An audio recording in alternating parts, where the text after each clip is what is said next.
Welcome back everyone to this series of learning mathematics. Right now, for a lot of you NCERT students, you must be having vacations, that is summer vacations. Alright, I too am back from my boarding school where I teach.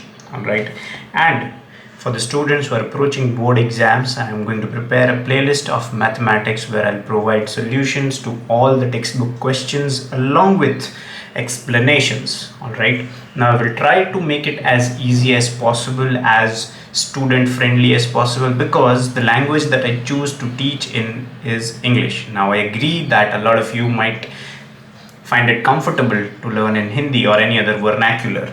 Right, but the reason why I'm keeping English as a language or the medium of instruction is I am also an English teacher and I want you guys to be equally good at both math and English. Alright, so today what we're going to do is we're going to start with a chapter, and the name of the chapter in your textbook is chapter number 5,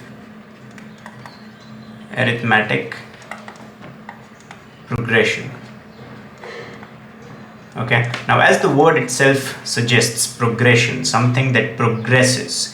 Okay, first number, second number, third number, fourth number. So any series that you see, and in a series of numbers that you see that has one number after another, it can be a progression. A series of numbers can be a progression. When does it become an arithmetic progression? When there is a definite number in between them. For example, this 1, 3, 5, 1, 3, 5, 7, so on and so forth. Now if you see, there is a difference of plus 2. Every time what I'm doing is plus 2. So if you subtract 3 from 1, if you subtract 5 from 3, if you subtract 7 from 5, you'll always have the answer of 2. So this can be an arithmetic progression. Any series of numbers that has the same common difference. The number 2 over here is called common difference. Okay, so if I write this series, let's say 7, 12, 17, 22, 27. So if you see, if you look at these numbers, what is the difference? 12 minus 7, it gives you 5. 17 minus 12, it again gives you 5. 22 minus 17 will again give you 5. So whenever in a series, if the common difference it remains the same, then you can call it as an arithmetic progression. Alright, now this common difference, okay, let me make some space. Alright,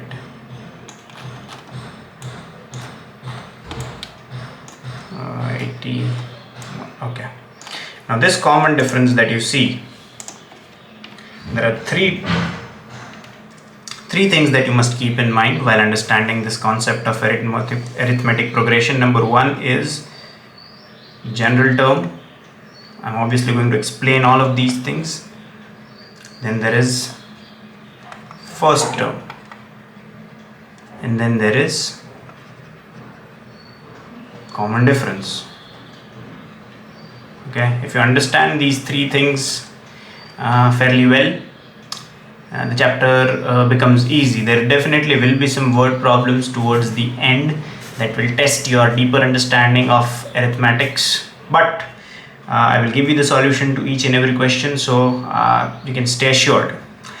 Now students who are also preparing for exams and they need a brief revision of the chapter can also look at this playlist. Alright, let's talk about the first term. We'll simply just write even numbers: 2, 4, 6, 8, 10, 12. Now let us first determine whether this is an arithmetic progression or not. What is the condition to know if something is in arithmetic progression or not? The common difference. The common difference must stay same. What is common difference? When you subtract, okay, this number with the number previous to it. Okay, if you subtract these numbers, the answer must always stay the same. Let's find out. 4 minus 2 is equal to 2. 6 minus 4 is again equal to 2. 8 minus 6 is again equal to 2. So yes, this is an arithmetic progression. So what is the first term? The first term is a. So a is equal to 2. And what is the common difference? How do we denote common difference? With the value of d. By the way, common difference can be positive, can be negative. So it's not always plus 2. We'll take some examples, and while solving questions, obviously you will see that common differences can be negative as well. Over here, what is the common difference? The common difference is 2. Now let's talk about this thing, that is the general term. Let's talk about the general term. The formula for the general term is an is equal to a plus n minus 1 d. So when you have a and when you have d, you can find the general term of an arithmetic progression. Let's see how. What is our a? Our a is 2. So 2 plus, let n be n. There's no change for n in general term. D, what is common difference is 2. Now you simply just open this bracket. 2 plus 2 multiplied by n, 2n. Here we have a minus, so minus 2. Okay. Now this negative 2 and this positive 2 is cut, then we only have 2n. So this is the general formula for this arithmetic progression. Now let's find out if this is true or not. So we write it like this: Tn is equal to 2n. Now if for n is equal to 1, what is the answer? 2. So is the first term 2? Yes, the first term is 2. For n is equal to 2, what is the answer? 4. Is the second term 4? Yes. For n is equal to 3, what is the answer? 6. Is the third term 6? Yes. So this is the general term. So only 3 things that you must focus on is the general term. If you know how to write the general term of an AP, you are good to go to solve more difficult questions. Now how will you write the general term of an arithmetic progression? For that you need 2 things. Number 1 is the first term. What is the first term of that progression, and what is the common difference?